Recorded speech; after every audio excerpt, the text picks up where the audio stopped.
This week, we're looking at Teresa of Avila, another nun. Now, last week we looked at Julian of Norwich, who was in England, but Teresa of Avila is over in Spain, and some 200 or so years after Julian. Now, Teresa, unlike Julian, was born into a wealthy family, but tragically lost her mother at age 11.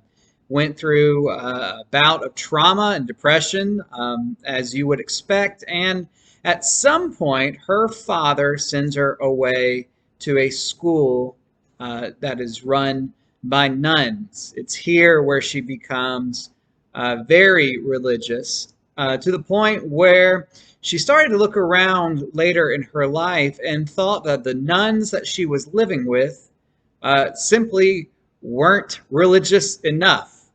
And so the question becomes, is Teresa a troublemaker who wants to see no one have fun and wants to see this great reform because she thought that the church simply wasn't doing enough?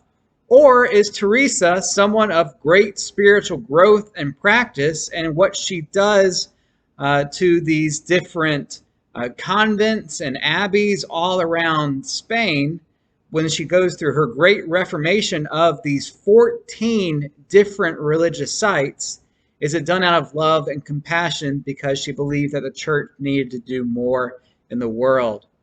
Teresa was someone who would have a lot of leadership potential, a lot of humor, but sometimes wasn't always seen as someone valued in society, mainly because she was a woman.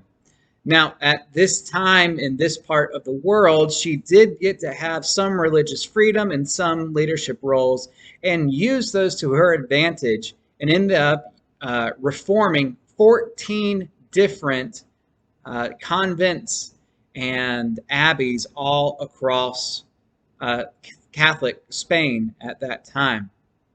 She would go into a place and point out the ways that they simply weren't living up to the gospel's full potential, ways of serving people in their community, ways of teaching, of living, of being more strict in their life. Now, Teresa, like Julian, also had visions. And in fact, she had visions that she was embarrassed of because it actually made her levitate at some time in her sleep. These are her words, that she was so embarrassed at the way that she would levitate during her, she called them religious ecstasies, that she would have other nuns come and hold her down so she wouldn't be so embarrassed in her actions. Teresa was known for these bouts of ecstasy, bouts of great pleasure that she got from these visions of God and of Christ. That there is a very famous statue called the Ecstasy of Saint Teresa that I'll put at the end of this video. Now, her most probably famous writing is called The Interior Castle.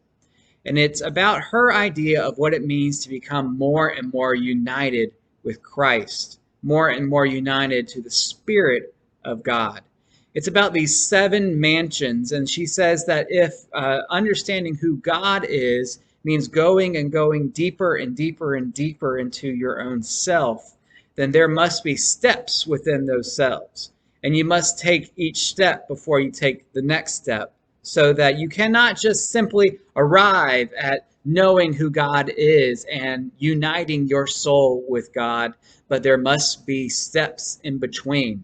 She calls this going further and further into the diamond castle of your soul, which I think is just such a great image for all of us to think that we have a diamond castle within us, and to know God more and better, we have to go further and further and further into this castle, further into these 7 mansions, which are full of infinite rooms themselves.